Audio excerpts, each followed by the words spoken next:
Chapter 36. Elizabeth didn't expect Mr. Darcy's letter to contain a renewal of his marriage proposal. In fact, she had no expectations at all regarding its contents. However, as she read the letter, her emotions were all over the place. She couldn't quite define her feelings. At first, she was amazed that Mr. Darcy believed he could apologize for his actions. She firmly believed that he couldn't possibly explain things in a way that would absolve him of blame. She had a strong prejudice against anything he might say. When he began describing what had happened at Netherfield, she read with such eagerness that it was hard to fully understand what she was reading. She was too impatient to see what the next sentence held to focus on the current one. She immediately dismissed his belief in her sister's indifference as false. His account of the objections to the match made her angry, and she couldn't bring herself to be fair to him. He showed no remorse that satisfied her, and his tone was more haughty than penitent. It was all pride and arrogance. But when she read about Mr. Wickham, her feelings became even more painful and complicated.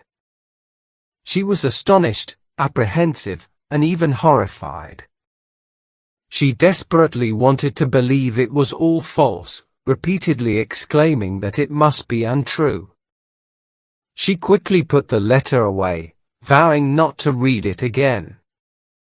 However, in her disturbed state of mind, she couldn't help but pick up the letter again and read it more carefully. She forced herself to examine every sentence, even though she was struggling to remain impartial. The account of Mr. Wickham's connection with the Pemberley family matched his own story, and the kindness of Mr. Darcy's father aligned with his words. But when it came to the will, there was a significant difference. What Mr. Wickham had said about the living was still fresh in her memory, and as she recalled his words, she couldn't help but feel that there was deception on one side or the other. She couldn't make up her mind. The letter was full of assertions, but no solid proof. She kept reading, hoping to find clarity. Every line seemed to point in Mr. Darcy's favor, making him appear blameless throughout the whole situation. Mr. Darcy's accusations against Mr. Wickham shocked her, especially since she couldn't verify their truth. She had never heard of Mr. Wickham's past before he joined the militia, and she had no reason to question his character. She tried to recall any instance of goodness or integrity that could defend Mr. Wickham against Mr. Darcy's claims, but she couldn't come up with anything. She felt ashamed of her previous prejudice and blindness. Elizabeth's thoughts shifted from herself to Jane, and from Jane to Bingley. She couldn't help but think that Mr. Darcy's explanation about Jane had been insufficient, and she reread that part of the letter. The second reading had a different effect, and she found herself giving Mr. Darcy's words more credit. She couldn't deny the truth in his description of Jane's behavior, which seemed complacent rather than passionate. When Mr. Darcy mentioned her family with mortifying reproach, Elizabeth felt a deep sense of shame. She couldn't deny the justice of his accusations, and she remembered the incidents at the Netherfield ball that he had referred to. The compliments Mr. Darcy paid to herself and her sister were not lost on her. They provided some comfort, but they couldn't make up for the contempt directed at her family. She realized that she had been blind, prejudiced, and absurd in her judgments. Elizabeth cried out, "How despicably have I acted! I, who have prided myself on my discernment and abilities. How humiliating is this discovery! Yet, how just! I have been vain, not in love. I have courted prejudice and ignorance while ignoring reason. She wandered along the lane for hours, lost in thought, considering events, probabilities, and trying to reconcile herself to this sudden and significant change. Fatigue and the realization of her long absence brought her back home. She entered the house with the intention of appearing cheerful as usual and suppressing any thoughts that would make her unfit for conversation. She was informed that both Mr. Darcy and Colonel Fitzwilliam from Rosings had called during her absence. Mr. Darcy had left after a few minutes, but Colonel Fitzwilliam had been waiting, hoping for her return. Elizabeth could only feign concern at missing Mr. Darcy. Colonel Fitzwilliam was no longer of interest to her. She could only think of the letter. Chapter 37. The two gentlemen left Rosings the next morning, and Mr. Collins, who had been waiting near the lodges to bid them farewell, brought back the good news that they were in good health and reasonably cheerful considering the recent sad events at Rosings. He hurried to console Lady Catherine and her daughter and returned with the pleasing message that her ladyship felt quite bored and would like to invite them all for dinner. Elizabeth couldn't help but remember that if things had gone differently, she might have been introduced to Lady Catherine as her future niece, which made her smile as she thought of the lady's reaction. She wondered what Lady Catherine would have said or done in that case. Their conversation turned to the decrease in the number of guests at Rosings. Lady Catherine expressed her attachment to the young men and noted their sorrow at leaving.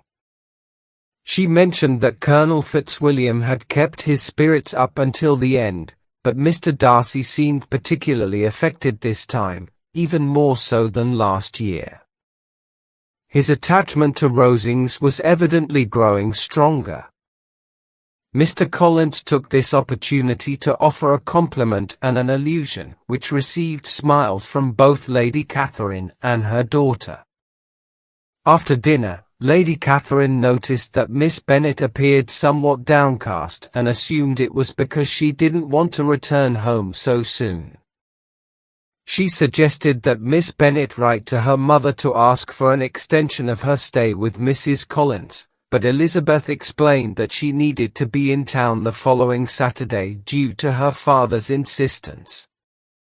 Lady Catherine was surprised and mentioned that she had expected Miss Bennet to stay for 2 months, based on what Mr. Collins had previously told her.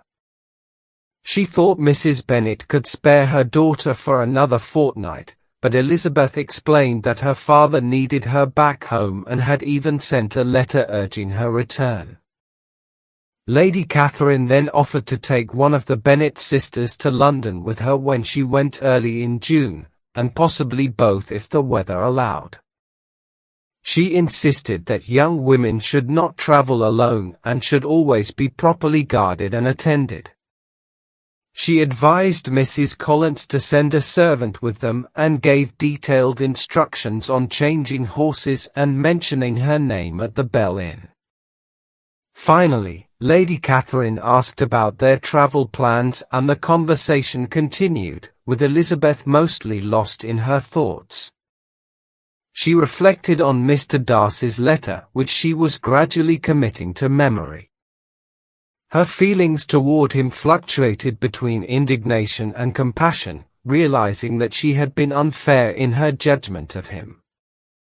She also considered the flaws in her own family and felt concerned about her younger sister's behavior. As the days passed, Elizabeth found solace in solitary walks and continued to ponder Mr. Darcy's letter. She couldn't help but feel regret for her past behavior and the shortcomings of her family. She knew that it was unlikely anything could be done to change their ways. Their visits to Rosings continued as frequently as ever during the last week of their stay, and their final evening there was marked by Lady Catherine's detailed inquiries about their journey and packing instructions. When they eventually parted, Lady Catherine wished them a safe journey and invited them to visit Hunsford again next year, while Mr. Burf even managed a courtesy and extended her hand to bid them farewell. Chapter 38. On Saturday morning, Elizabeth and Mr. Collins had breakfast a few minutes before the others joined them. Mr. Collins took this opportunity to offer his parting civilities, which he believed were essential. "Miss Elizabeth," he began, "I'm not sure if Mrs. Collins has yet expressed her gratitude for your kind visit, but I'm confident you won't leave without her thanks. We truly appreciate your company here. Our simple way of life, our small rooms, and limited staff, along with the lack of excitement in Hunsford, might not be very appealing to a young lady like yourself.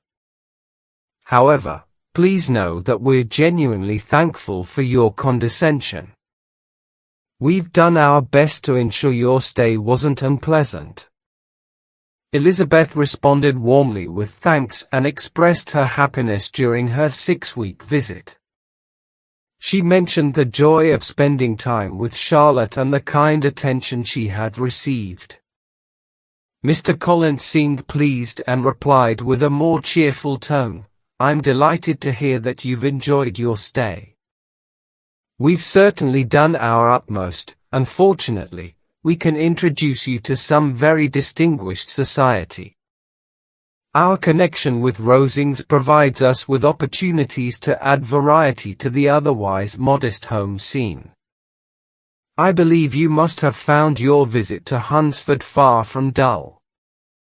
Our association with Lady Catherine's family is truly a unique advantage and a blessing that few can boast. As you can see, we're on very friendly terms with them, and we're often engaged with them. To be honest, with all the drawbacks of this humble parsonage, I wouldn't consider anyone residing here to be a subject of pity, especially if they are a part of our close-knit circle at Rosings." Elizabeth appreciated his sentiments but also tried to maintain politeness and truth in her response. "I believe, dear cousin, that you'll be able to carry back a favorable report of us to Hertfordshire. I have confidence that you can do so. You've witnessed Lady Catherine's great attentions to Mrs. Collins daily, and I trust it doesn't seem that your friend has made an unfortunate choice. However, I'll remain silent on that particular subject. Let me assure you, Miss Elizabeth, that I sincerely wish you all the happiness in marriage. My dear Charlotte and I share the same sentiments and ideas. We seem to have been made for each other." Elizabeth agreed, and with genuine sincerity, added, "It's indeed a great happiness when such is the case. I truly believe in and am happy for your domestic contentment." She was glad when Lady Catherine interrupted their conversation as she was eager to leave Charlotte to such company. As the time to depart neared, they prepared the carriage. After a heartfelt farewell between friends, Elizabeth was escorted to the carriage by Mr. Collins.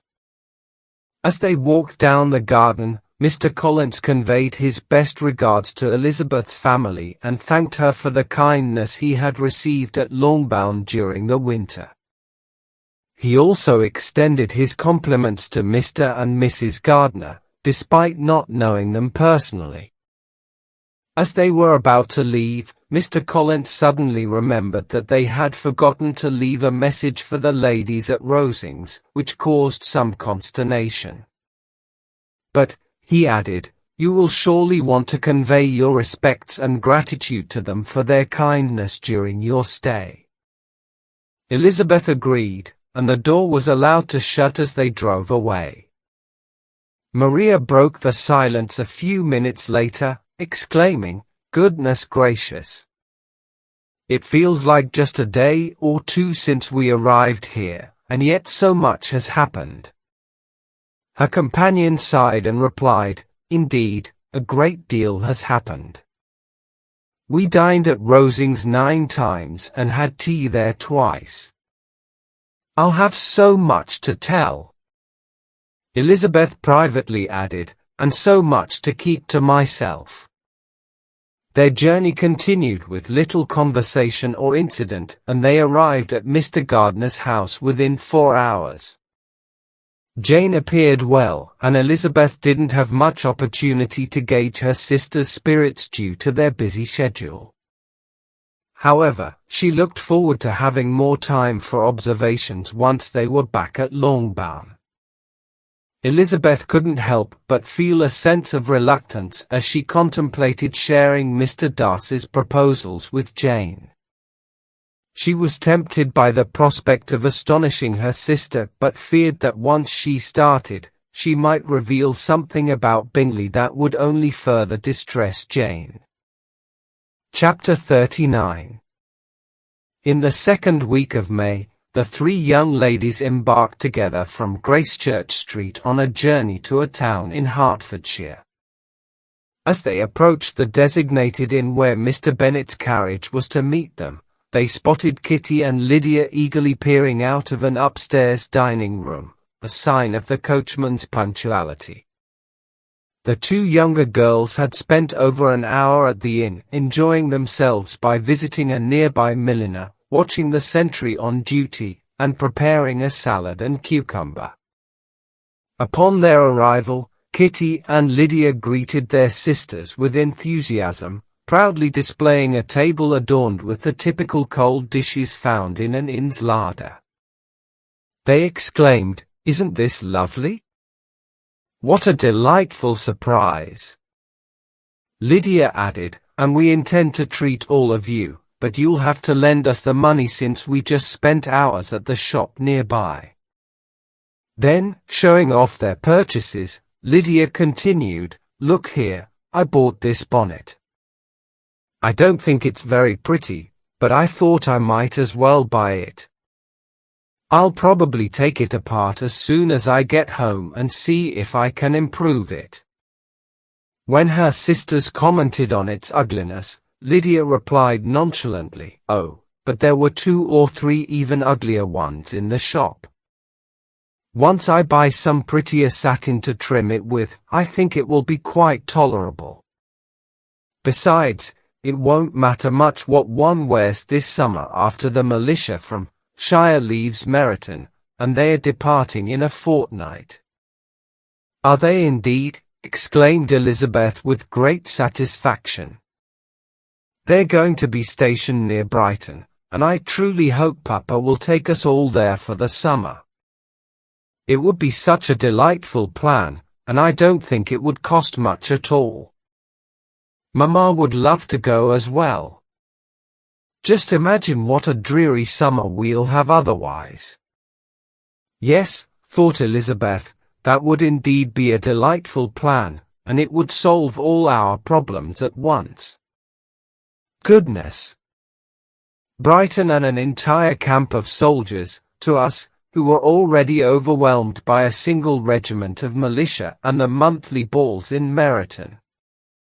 "Now, I have some news for you," Lydia said as they sat down to eat. "What do you think?" "It's excellent news, wonderful news, and it concerns someone we all like." Jane and Elizabeth exchanged glances, and the waiter was informed that he need not linger. Lydia laughed and continued, "Oh, how formal and discreet of you to dismiss the waiter as if he cared. I'm sure he's heard far worse things said. But he is quite unattractive, that fellow. I'm glad he's gone. I've never seen such a long chin in my life. Well, back to my news. It's about dear Wickham, and it's too juicy for the waiter, isn't it? There's no chance of Wickham marrying Mary King. There you have it. She's gone to stay with her uncle in Liverpool. Wickham is out of danger. And Mary King is also safe, Elizabeth added, safe from an imprudent attachment due to fortune. She's a fool for leaving if she liked him, Lydia remarked. But I hope there isn't a deep attachment on either side, Jane said. I'm sure there isn't on his side. I guarantee he never cared about her at all. Who could care for such a freckled little thing? Elizabeth was shocked that, though she had never expressed such coarseness herself, the coarseness of the sentiment was much like what she used to harbor and consider as liberality. After they all finished their meal, the carriage was summoned. With some effort, they managed to accommodate the entire party, along with their boxes, workbags, and parcels, as well as Kitty's and Lydia's recent purchases. We're quite snug in here, Lydia exclaimed. I'm so glad I bought that bonnet, if only for the amusement of having another hat box. Now, let's get comfortable and chat and laugh all the way home. First, though, let's hear what's been happening since you left. Have you met any eligible men? Any flirting? I was hoping one of you would have found a husband before your return. Jane will soon be an old maid, she's nearly 23. Imagine that. I'd be so embarrassed if I weren't married by the time I'm 23. Aunt Phillips is very keen on getting husbands for you, you can't imagine. She thinks Lizzie should have taken Mr. Collins, but I doubt that would have been any fun. Just imagine if I got married before any of you. I could chaperone you to all the balls. We had such a blast the other day at Colonel Forster's. Kitty and I were supposed to spend the day there, and Mrs. Forster promised to have a little dance in the evening. By the way, Mrs. Forster and I are such good friends. So, she invited the two Harringtons to join us, but Harriet was unwell, so Pen had to come alone. You won't believe what we did. We dressed up Chamberlain in women's clothes so he could pass for a lady. Imagine the fun. Nobody except Colonel and Mrs. Forster, Kitty, and me knew about it. We had to borrow one of Aunt's gowns, and you can't imagine how well he looked. When Denny, Wickham, Pratt, and a few other men arrived, they didn't recognize him at all. Oh, how I laughed, and so did Mrs. Forster. I thought I'd burst. And then, when we left, it was just as entertaining. I thought we'd never fit into the carriage, I was ready to die of laughter. And on our way home, we were so jolly, we talked and laughed so loudly that anyone within 10 miles could have heard us. Mary responded gravely, "Far be it from me, my dear sister, to belittle such amusements. They would undoubtedly be to the liking of most young women. However, I must confess that they hold no appeal for me. I would much prefer reading a book." But Lydia paid no attention to Mary's response. She rarely listened to anyone for more than half a minute and didn't pay attention to Mary at all. In the afternoon, Lydia strongly urged the other girls to walk to Meryton and observe what was happening there. However, Elizabeth firmly opposed the idea. She didn't want it to be said that the Miss Bennets couldn't even stay at home for half a day before chasing after the officers. There was another reason for her resistance. She dreaded the possibility of encountering Wickham again and was determined to avoid it for as long as she could. The prospect of the regiment's impending departure was a great comfort to her. In a fortnight, they would be gone, and she hoped there would be nothing more to trouble her on his account.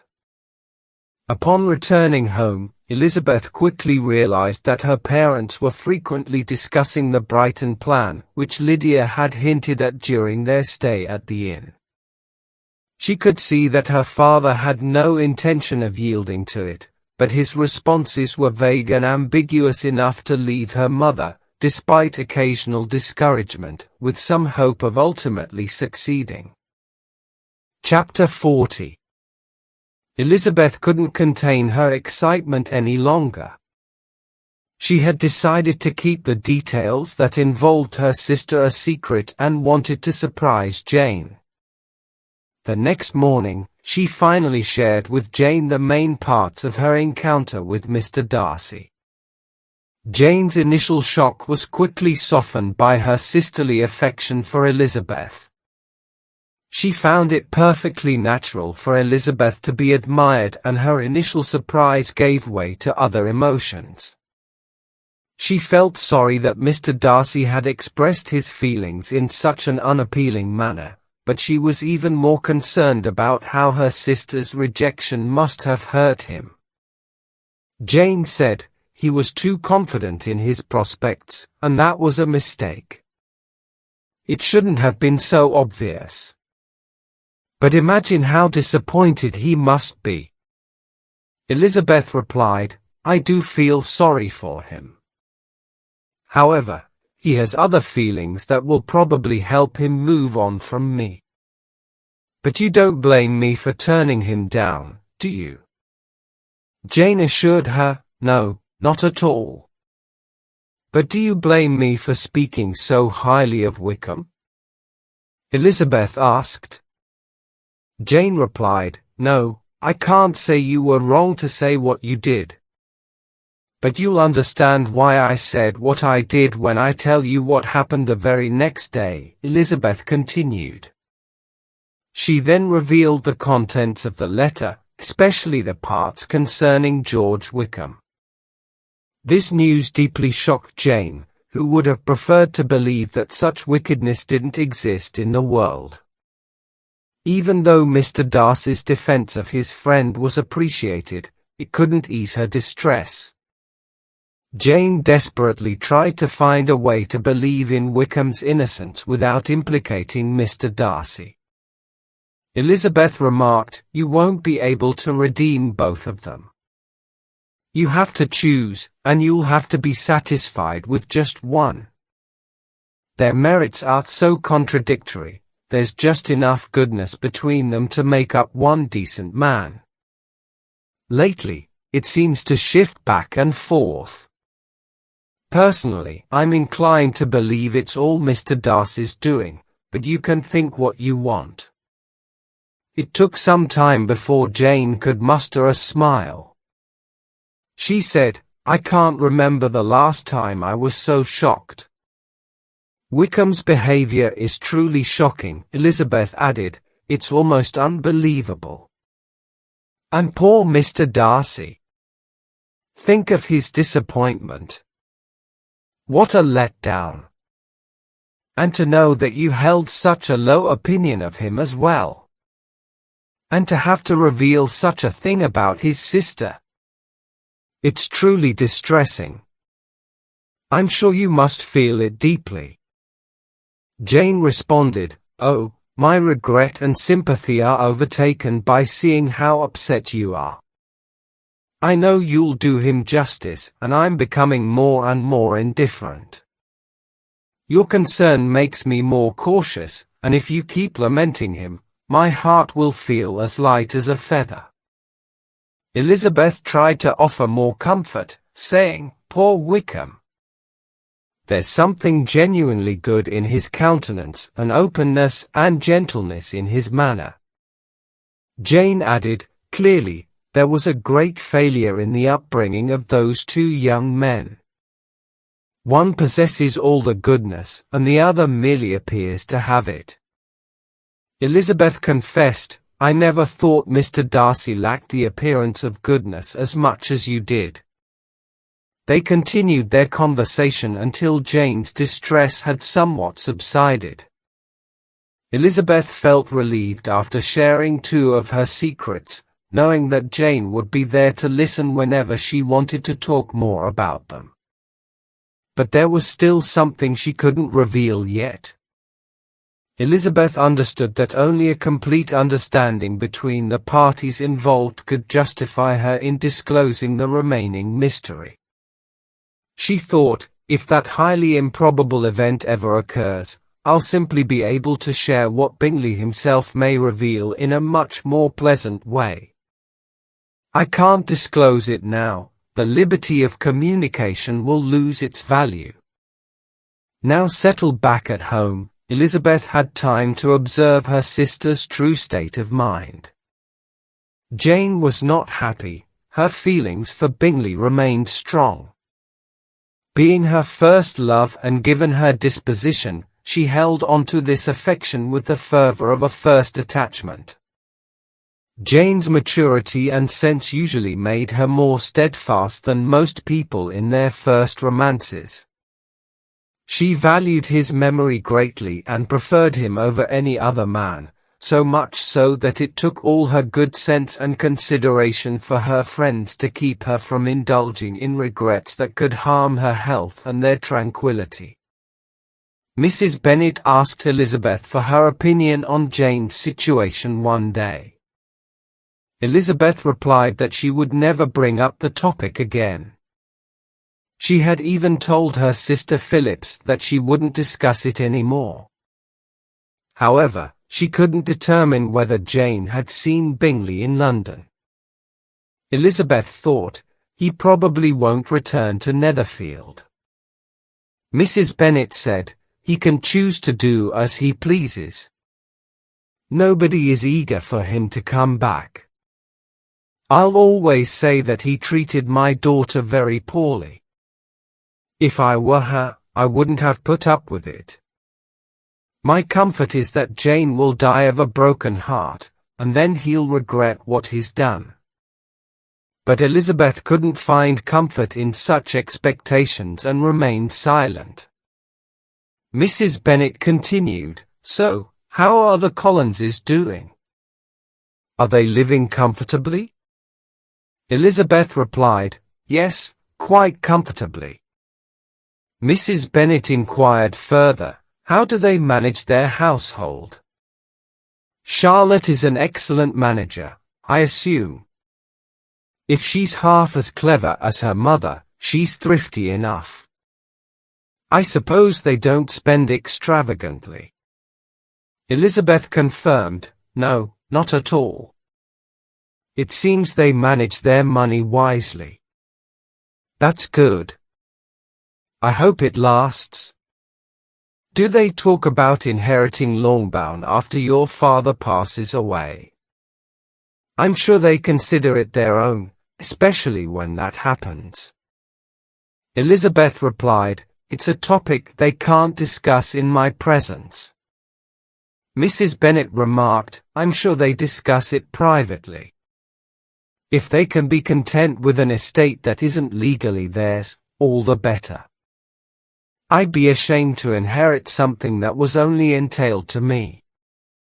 Chapter 41. The first week of their return went by quickly. The second week began.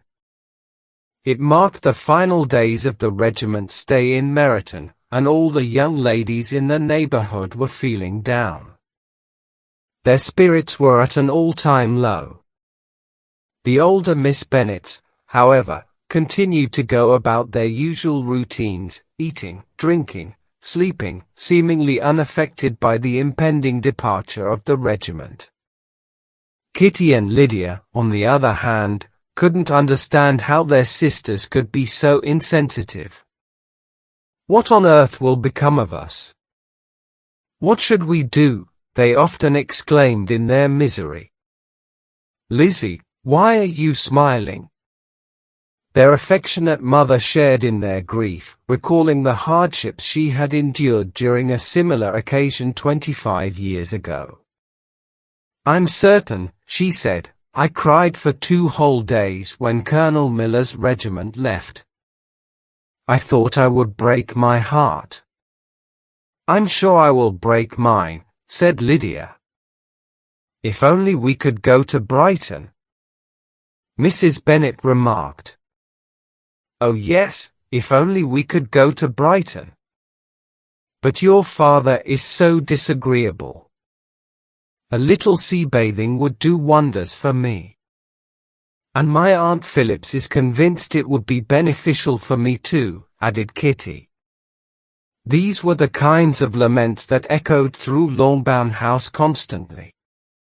Elizabeth tried to find amusement in them, but all sense of joy was overshadowed by embarrassment.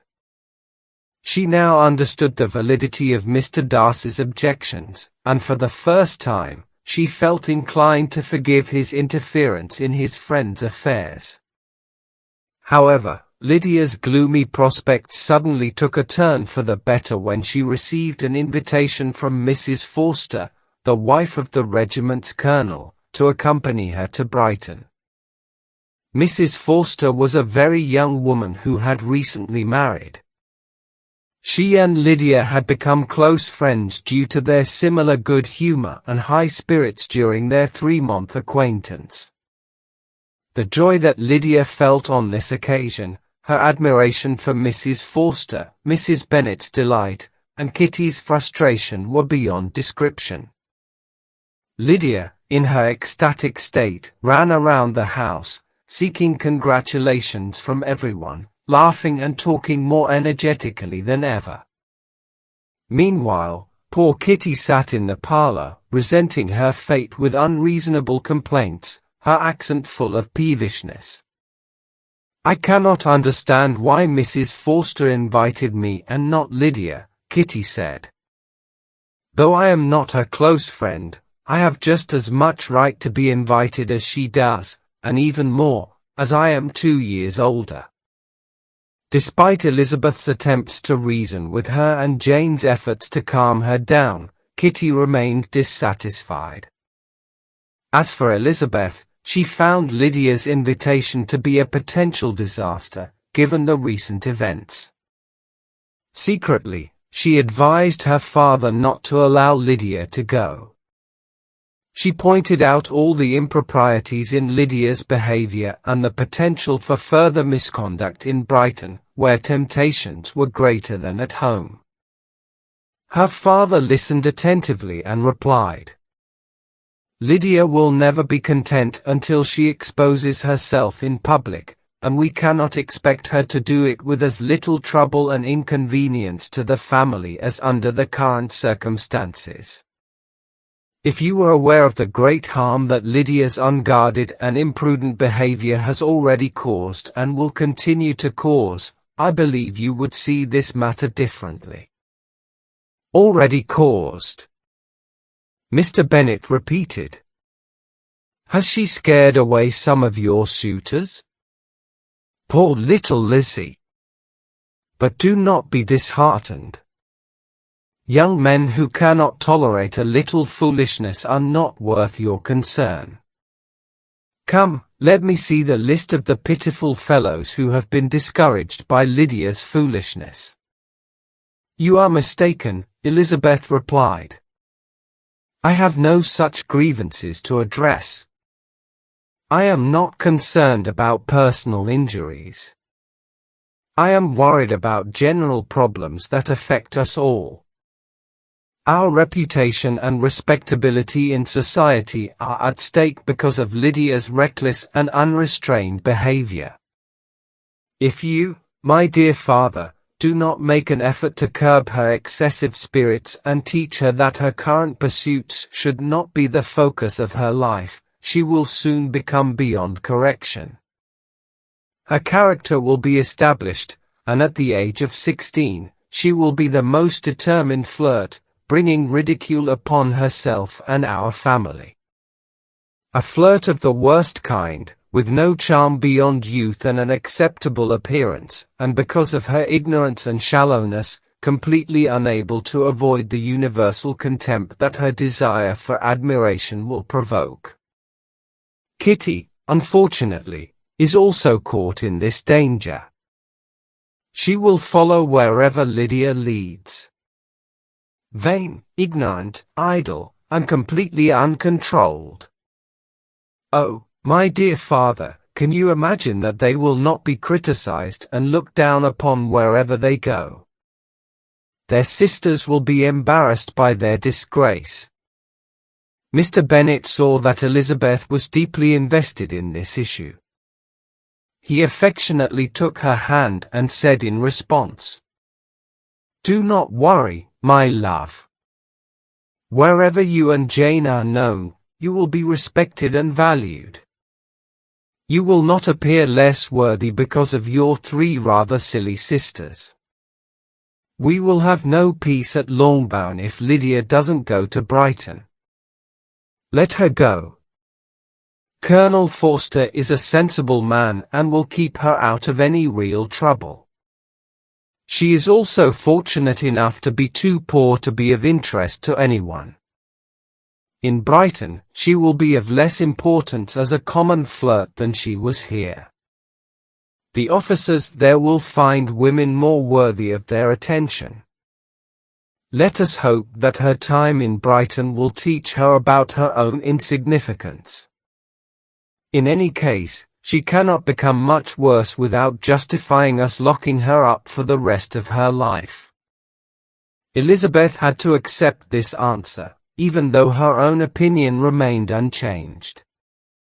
She left her father, disappointed and sorry. It was not in her nature to dwell on her vexations and make them worse.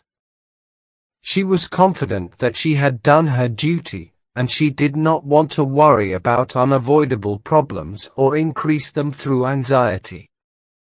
If Lydia and her mother had known what Elizabeth discussed with her father, they would have expressed their indignation more loudly and vocally.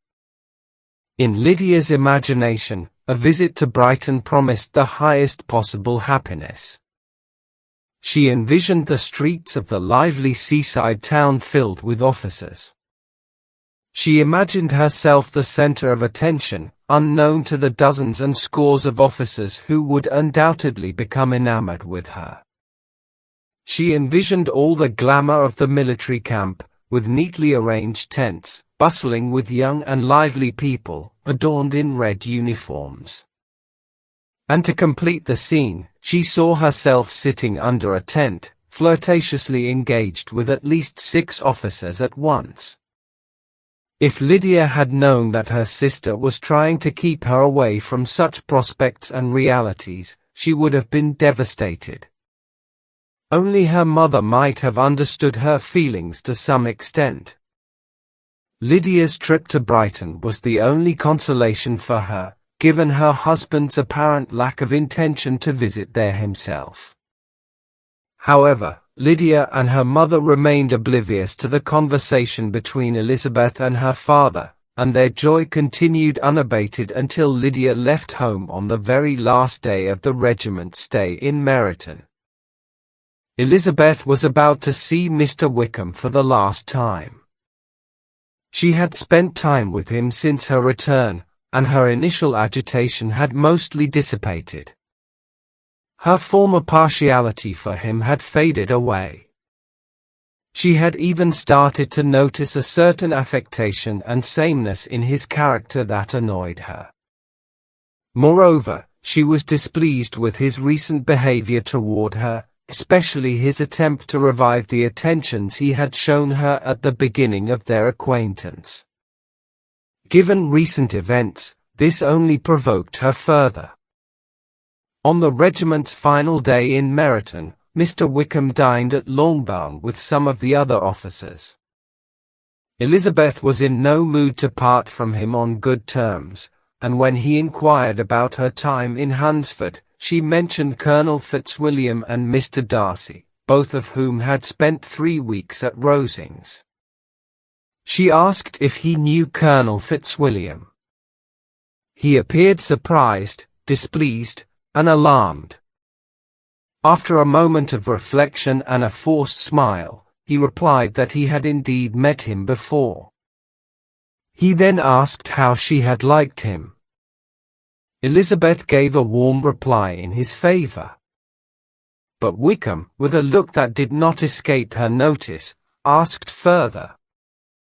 "And may I inquire, but he stopped himself and continued in a more cheerful tone. Has he improved in his manners?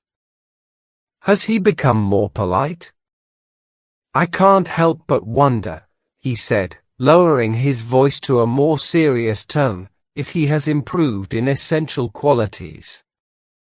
Oh, no, replied Elizabeth, when I mentioned that he improved on acquaintance, I didn't mean that his mind or manners had improved.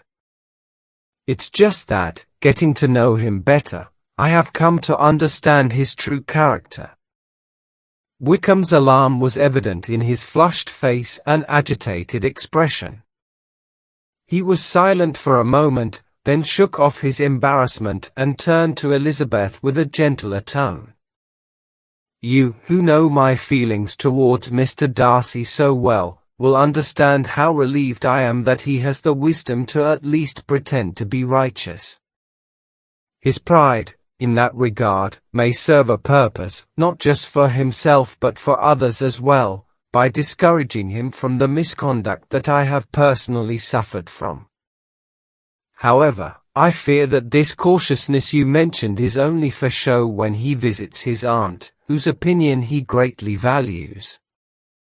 His fear of her has always affected his behavior when they were together. I am certain that his desire to further his match with Mr. Burf plays a significant role. Elizabeth couldn't help but smile at this, but she replied with only a slight nod of her head. She saw that Wickham was trying to engage her in discussing his grievances, but she had no inclination to indulge him. The rest of the evening passed with Wickham appearing cheerful and making no further attempts to distinguish Elizabeth. They parted with mutual politeness, and perhaps a mutual desire never to meet again. After the dinner party ended, Lydia returned with Mrs. Forster to Meryton, from where they were to depart early the next morning. The separation between Lydia and her family was more noisy than emotional. Kitty was the only one who shed tears, but her tears were more due to vexation and envy. Mrs. Bennet extended her best wishes for her daughter's happiness and advised her to make the most of her time. This advice was likely to be heeded. Lydia's departure ended the quieter farewells from her sisters, which went unnoticed amid her clamorous happiness. Chapter 42. If Elizabeth's perspective had been solely influenced by her own family, she wouldn't have a favorable view of marital happiness or domestic comfort. Her father, attracted by youth and beauty, married a woman whose lack of intelligence and narrow-mindedness had quickly extinguished any genuine affection he once had for her.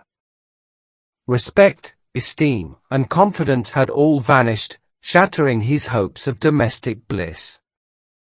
However, Mr. Bennet wasn't inclined to seek comfort for the disappointment his own imprudence had brought upon him through other means that often console the unfortunate for their foolishness or vices. He found solace in the countryside and in books, and these were his primary sources of enjoyment. He didn't owe much to his wife except for the amusement her ignorance and foolishness provided. This wasn't the kind of happiness one would typically desire to derive from a spouse, but in the absence of other sources of entertainment, a true philosopher could still find value in it. Elizabeth, though, had always been aware of her father's improper conduct as a husband.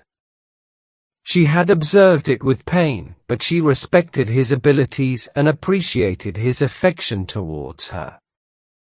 She tried to forget what she couldn't ignore and to banish from her thoughts the continual breach of marital obligations and decorum that exposed her mother to her own children's contempt.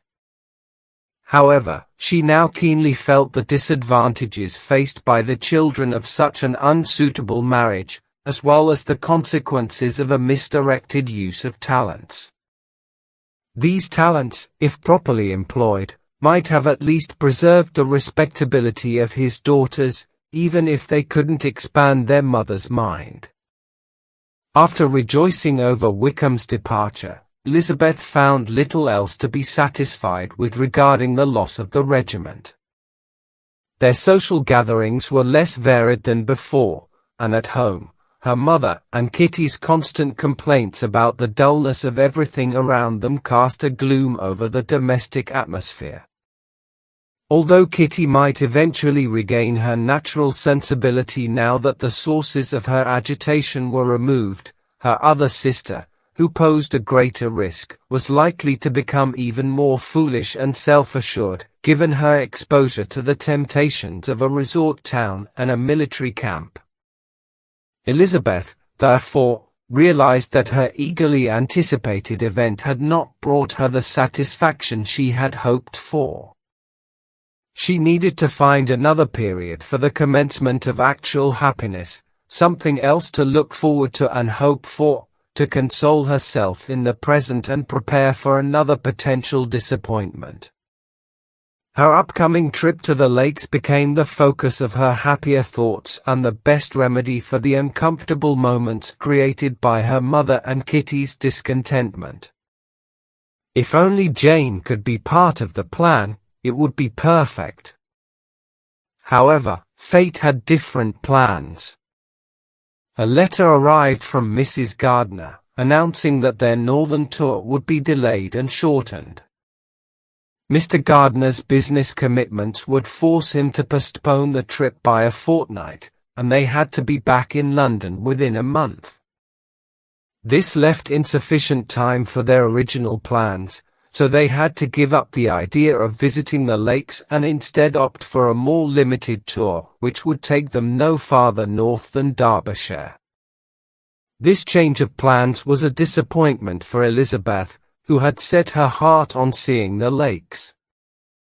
Nevertheless, she decided to be content and make the best of the situation. She consoled herself with the thought that, had the original plan gone ahead, her disappointment would have been even greater. The time for their northern tour approached, but just before they were set to leave, a letter from Mrs. Gardiner arrived, further delaying their departure. Mr. Gardiner would be delayed by business and would only join them in London a fortnight later. With this delay, the trip had to be adjusted, and instead of heading to the lakes, they would now travel to Derbyshire. Elizabeth was disappointed but had to accept the change. As they discussed their plans, the name Derbyshire brought many thoughts to Elizabeth's mind, particularly Pemberley and its owner, Mr. Darcy. She worried about the possibility of meeting Mr. Darcy while visiting the area.